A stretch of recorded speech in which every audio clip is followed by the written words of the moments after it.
May I come in? Good evening, ma'am. Good evening, sirs. Have a seat, Vaibhav. Thank you, sir. Introduce yourself to the board. So, my name is Vaibhav Thakur.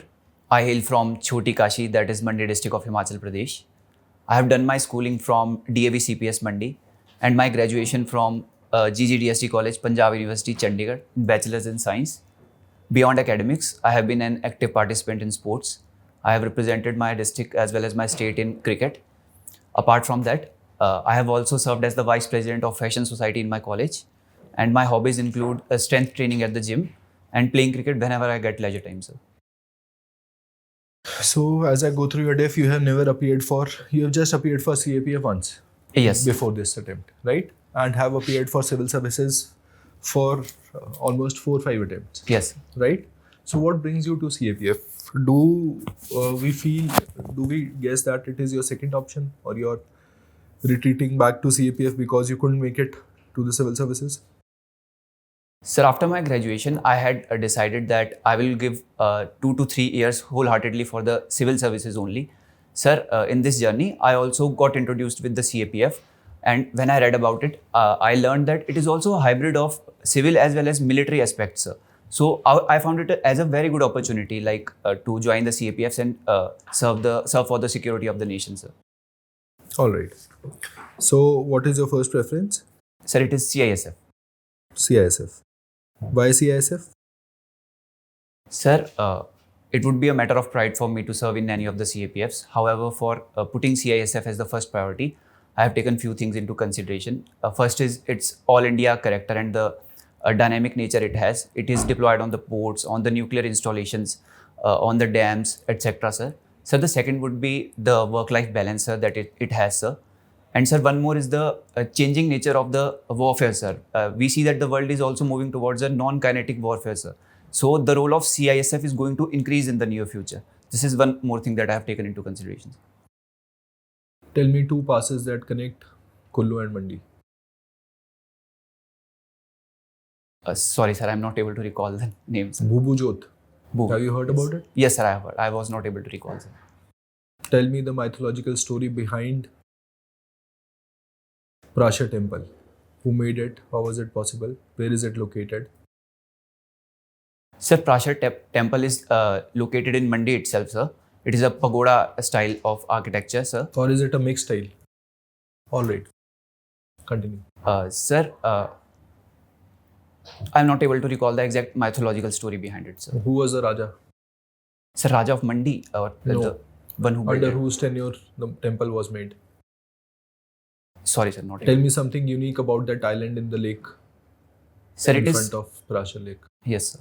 Prasha. Sir, it is called the floating island, sir, because it changes its positions throughout the year, sir. Whenever the travelers visit there, it changes the position on the pond that is there throughout the year, sir. That is one unique thing about it. In summers, the island is located to the right or the left of the temple. Have you been there? I have been there, sir, but I don't know about the exact position of it, sir, in the summers. Who established the kingdom of Mandi? Sir, it was Raja Ajbar Sen in 1527, sir. 1526 or 7? Sir, 1527. All right. It is called Choti Kashi, Yes. right? There is a famous temple of Shiv and Shakti in Mandi. What is it? Sir, it is Triloknath temple, sir, as I can recall, sir. Lokinath temple is in Udaipur in Lahore, Okay, sir. in Mandi. Sir, can I take a guess if you allow me? Sir, the Panchvakta temple is there. Yes. Why is Indra Market called as such? Sorry, sir, not able to. Tell me 2 disputed areas of Himachal. Sir, there have been disputes like in the border areas as well, sir. Like these are minor disputes basically in the Shipkila region, sir, which shares border with China, sir. And sir, the other one would be, sir, the issue that is there with Haryana and Punjab, sir. There is a. No, I was referring to the Indo-China border. Okay, sir. Sir, one is Shipkila region that I can recall. Sir, the other one, there is one more region, sir, that I am not able to recall right now. Geographically, Mandi lies in the center of Himachal. Yes, sir. Am I right? Yes. Still, there are some blocks, administrative blocks, which are very backward. For example, Sarka Ghat. All right. In these blocks, Pachad. No, Pachad is in Chamba, sorry. The block towards Rohanda. Right? Very recently, until very recently, open defecation was prevalent over there. So, what do you think? Why was Mandi having these backward blocks in spite of being in the center of Himachal? Sir, there could be few reasons for this, sir. Sir, the one could be the lack of awareness that is among the public there, and their habit towards using the traditional methods that have been there throughout the years, sir. So the lack of awareness and education in those particular regions can be one of the reasons. Sir, the other could be the lack of implementation of the laws on a stringent level. So these two can be the reasons, sir. Tell me something peculiar about Shikari Devi. Sir, about? Shikari Devi temple. Where does it lie? Sir, What hills? It is in the plains of Sundarnagar. In the plains of Sundarnagar. Sir, it is basically on a high altitude, but I meant the Sundarnagar is basically the plain area that I meant, sir. It is there that I can recall. And also, sir... Have you been there? Sir, in the childhood I have been there, not recently, sir. All right. Tell me something about the Shivaratri of Mandi. Something, don't be general about it, be very specific. How many deities visit it? How many, when was it celebrated first? Something peculiar. Sir, it is Shivratri is the international fair that is celebrated in Mandi, sir. It was first time celebrated when Raja Ishwari Sen came back to the kingdom, sir, after serving the jail, sir, and he was set free by the Gurkhas. So in his when he was coming back for that celebration, he invited all the deities to Mandi, sir. So this was the particular reason for celebrating of Shivratri, sir. Sir, in the recent Shivratri, the number of deities that I visited, I am not aware about the exact number, sir. I have to read about it. All right. Sir, over to you, please. Thank you, sir. Hello, Vaibhav. Hello, sir. You played a lot of cricket. Yes, sir. Tell me 3 domestic cricket competitions conducted by BCI other than IPL. Sir, one is the Vijay Merchant Trophy at the under-16 level. Sir, the second is Kuch Bihar Trophy at the under-19 level. And third is the CK Naidu Trophy, that is under-23 levels. Under-23 level. Yes. Okay. What is the duration of, what are the T20 or one day, what are the format of in these 3? Sir, these 3 that I talked about are basically days matches. 4-day matches are there. 4-day match. So it is test match, a format of test. Format of test match, okay. BCCI also have a central contract scheme. Yes. What are various grades of contracts? Sir, it is basically divided in grade A, B, C, and the players are, the senior players are usually, the senior and the active players are in the highest grade, and the players... Which is the highest grade? Sir, I am able to recall, there is a grade above A as well, but not about the exact name of it. A plus grade, sorry. Yes. And what are the financial benefits associated? Sir, like for A plus, A, B and C, what are the financial benefits? Sir, the salaries are different in all the grades, sir. Yes. I have to read about the exact salary enumerations that are given to them, sir. Okay. Any annual amount also there? Sir, it is in crores, but I don't know the exact numbers. That's a big bracket you have. Yes. Anyways. So, of late, some players were withdrawn from the contract list. And it was said they were not taking part in domestic circuits. Can you throw more light on the issue? Yes, sir. Players like Ishan Kishan, etc. have been withdrawn from the grades, these grades, sir. And the BCCI have advised them to play the domestic cricket because, in my opinion, when you are playing for India and you sometimes go out of form, you should play the domestic cricket. Even the great Sir Sachin Tendulkar has done so in his time, sir. So it was a good advice, sir, in my opinion, and they should have continued with playing the domestic cricket, which they did, sir, actually, after the advice, sir. There was also pressure on the regular test players to take part in Ranji Trophy also. Likes of Virat Kohli, Rohit Sharma, they had to participate. Yes. Do you think this is right when there is already so much of cricket at international level and there is very little time spare for them to relax? Do you think that is a right strategy? Sir, definitely they have to maintain their work-life balance for remaining fit throughout the year, sir. So before playing at the domestic level, few things they also need to take into consideration, like their fitness levels. For example, Jasprit Bumrah was injured, sir, throughout the year, so he did not play much cricket, sir. So these can be analyzed by academies that are there in the Bangalore and that are there, sir. And accordingly, the players can be allowed to play or not, assessing their fitness level at that particular moment. They were also, it was incidentally coincided with the India's poor test performance also. Was that a knee-jerk reaction or a long-term decision?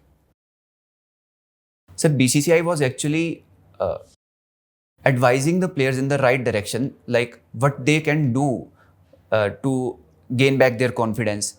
And this was a long-term measure, in my opinion. Like in the future as well, now the players will take this advice into considerations. If they are not in form, they will go for the domestic cricket to score again and gain their place back into the Indian cricket team.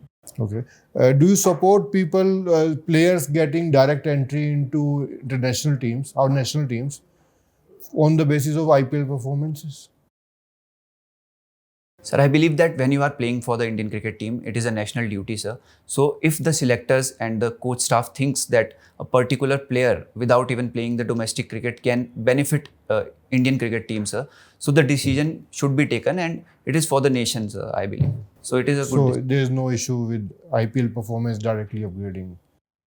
Sir, if they have some unique ability that can be helpful, like the foundations of Jasprit Bumrah through IPL, and new players are also coming who are very talented, sir, like the Chinaman bowler Vignesh Puthur in Mumbai Indians. So if they play for India, it will have a unique element which will benefit in the Indian cricket team in the near future, sir. Okay.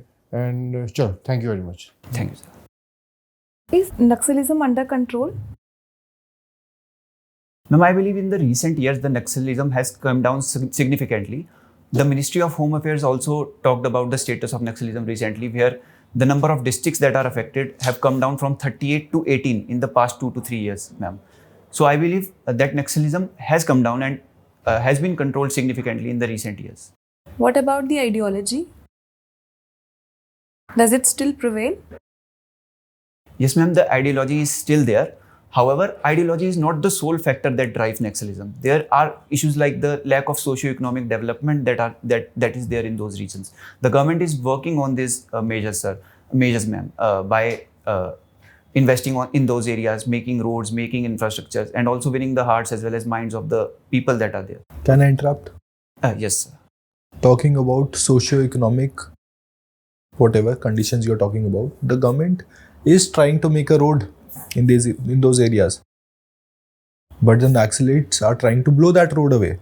Yes. So how do you explain this contradiction? The government is trying to do its part. Yes. It is trying to post people over there, trying to open schools, but the Naxals are resisting it. So is there some basic contradiction in what you are saying and what is happening over there?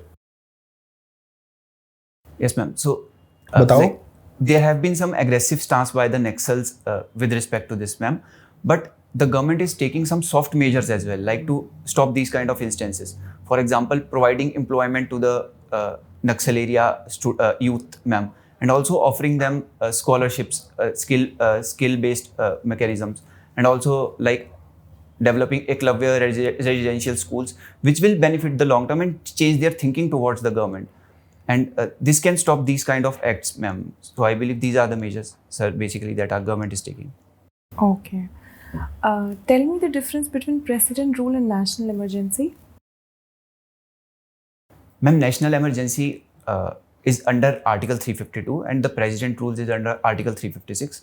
There are basic differences, like during the national emergency, the fundamental rights can be, some are automatically suspended and some can be suspended through the president's order. Okay. Except Article 20 and 21. However, in the president's rule, there is no such impact on the fundamental rights of the citizens.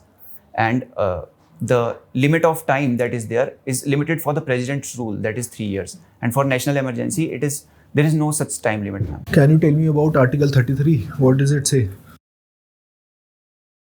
With respect to the service you are getting into. Yes, sir. Sir, Article 33 basically talks about the exceptions that are there related to fundamental rights if in case of a person that is in the armed forces, on the army as such. So the government can take away the fundamental rights or create an exception to them, sir, if we are in the service or in the national security. Ma'am, please. Can you tell me about the article which gives union a duty to protect the state? Ma'am, it is Article 355. What role does it play in deployment of CAPF? Ma'am, if there is a situation where the law and order is not going good according to the center, it can deploy the CAPFs or even make more kind of CAPFs in this regard, sir, ma'am. Okay. Tell me 5 ways in which technology is helping in managing our borders. Ma'am, the first is the use of drones for surveillance that has been used. And the second would be electronic surveillance through CCTVs that can be used in the borders, ma'am. And ma'am, third could be the use of seismic sensors, like to detect if there is any kind of person who is crossing the border through tunnels. The fourth would be the use of thermal radars and night vision cameras that could be deployed. And ma'am, the fifth I can recall is, ma'am, these are the 4 that I can recall. Okay. So you have done a lot of things. If you were to choose an alternative career, what it would be? Sir, ma'am, I have been through a lot of been into a lot of career options, ma'am. But my long-term goal has always been to serve the nation. The means could be different for it, ma'am. If not CAPF, I will continue with the civil services or the state services. My goal would remain, long-term goal would remain the same, that is to serve the nation. The means could be different for it. Thank you. Have you appeared for the state services also? Yes, sir, I have appeared. Interview? Sir, I was out in the mains exam, sir. I was not able to qualify the mains exam this year. How many times have you appeared? Sir, 2 times I have appeared, and in mains I have appeared just once. That is this year. All right. We'll get back to you in 2 minutes. Thank you, sir. Thank you. May I come in? May I, sir? Have a seat, Vaibhav. So tell us about your interview. How did it go? Sir, I had to read a lot. I have to read a lot of things about my state that you asked, sir. I was not able to answer the specifics of it, sir. So I have to read about it. Yes. Before you mention and tell everyone that it is called Choti Kashi, you should Yes. know Yes. about all the temples. How Yes, many sir. temples are there? Sir, 81 temples that are dedicated to Lord Shiva. That's why it is called the Choti Kashi. So you should at least be in a state to answer Yes. or name at least 4, 5, 6, 7 temples Yes. dedicated to Shiva. Right? Why is Indra market called as such? What is the reason behind the backward blocks of Mandi? How many blocks are there? Alright. Read about tourist spots. If someone happens to visit your place, where would you take them? Yes, I will read. Alright. You have to be very thorough. And also about the disturbed areas along the Yes. Indo-China border, along the Indo-Pakistan border. I couldn't get time to delve into problems of Indo-Pakistan, Indo-China border per se. Right? I will So- read about it. Otherwise, you are good to go. I think you are the best candidate of the day. And in the past few days, we have not got better candidates. All right. So you are definitely going to be there on the list. if your written part, do not commit a blunder over there, Yes. right? If there is something, you can always ask the board. You just go through your DEF again. Yes, sir. I Be will. thorough with your border security, mottos, when were they raised, all right, particular domains, and avoid using general terms. Yes. Just be specific and to the point. Okay. All the best. Thank you, sir. Best wishes. Thank you. Thanks.